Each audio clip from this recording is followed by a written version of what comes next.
ఈరోజు కదా బారెడుపళ్ళు. అనగనగా ఒక ఊర్లో ఇద్దరు తోటికోడళ్ళు ఉండేవాళ్ళు.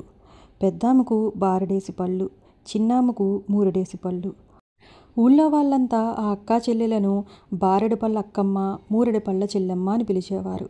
ఒకనాడు పక్క ఊళ్ళో తీర్థం జరుగుతుంది. ఆ ఊళ్ళో అమ్మలక్కలంతా ముస్తాబై గుంపులు గుంపులుగా తీర్థం చూడటానికి బయలుదేరారు. మన బారెడు పళ్ళక్క, మూరెడు పళ్ళక్క కూడా బయలుదేరారు. నున్నగా దువ్వెన కొప్పు మీద బంతిపూలు పెట్టుకుని, మెడనిండా గంధం రాసుకుని, నోట్లో కిళ్ళి బిగించి చరచరా చేతులూపుకుంటూ నడవటం మొదలుపెట్టారు. తీర్థపు ఖర్చుల కోసం రూపాయి డబ్బులు చెంగున కట్టుకున్నారు.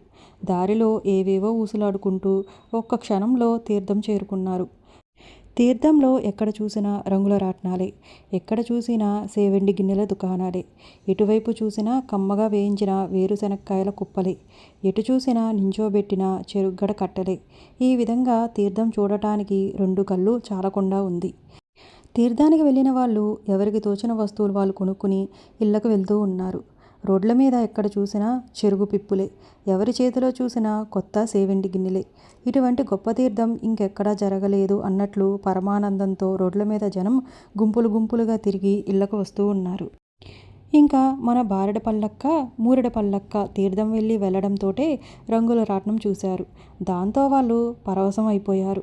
ఇక ఉండబట్టలేక చెరివ కణా ఇచ్చి ఆ రంగుల రాట్నం గుర్రాలు ఎక్కి గట్టిగా పట్టు కూర్చున్నారు. 3 మాటలు గిర్రుగిర్రున తిరిగి దిగిపోయారు. తర్వాత తీర్థమంతా కలియతిరిగారు.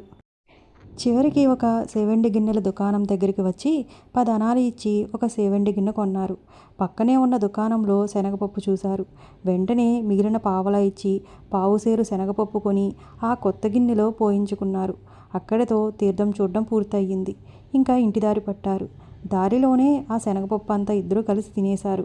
కానీ పాపం వాళ్ళ కడుపులోకి వెళ్ళింది ఒక గిద్దెడు పప్పు ఉంటుందేమో, మిగతాదంతా వాళ్ళ పళ్ళకే అంటుకుపోయింది. అలా సగం దూరం నడిచేసరికి చీకటి పడింది. ఆ చీకట్లో ఇంటికి పోలేక వాళ్ళు దారిలో ఉన్న పెద్ద మర్రి చెట్టెక్కి ఆ చెట్టు తొర్రకి కాళ్ళు తన్నిపెట్టి రవ్వంతా కన్ను మూశారు. ఇంతలో ఎక్కడి నుంచో ఒక గబ్బెలం వచ్చి ఆ చెట్టు మీద వాలింది.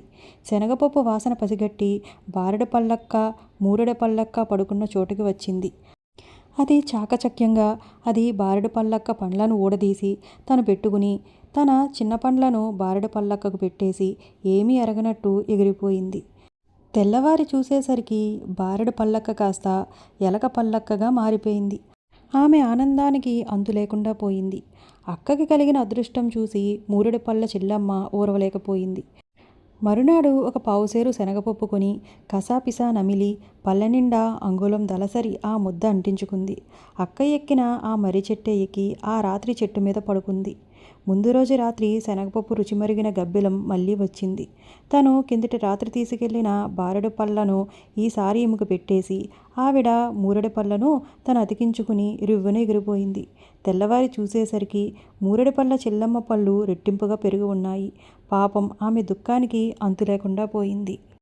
ఇప్పుడు ఊళ్ళో వాళ్ళంతా బారెడు పళ్ళక్కని ఎలక పళ్ళక్కగా, మూరెడు పళ్ళ చెల్లమ్మని బారెడు పళ్ళ చెల్లమ్మగా పిలవటం ప్రారంభించారు.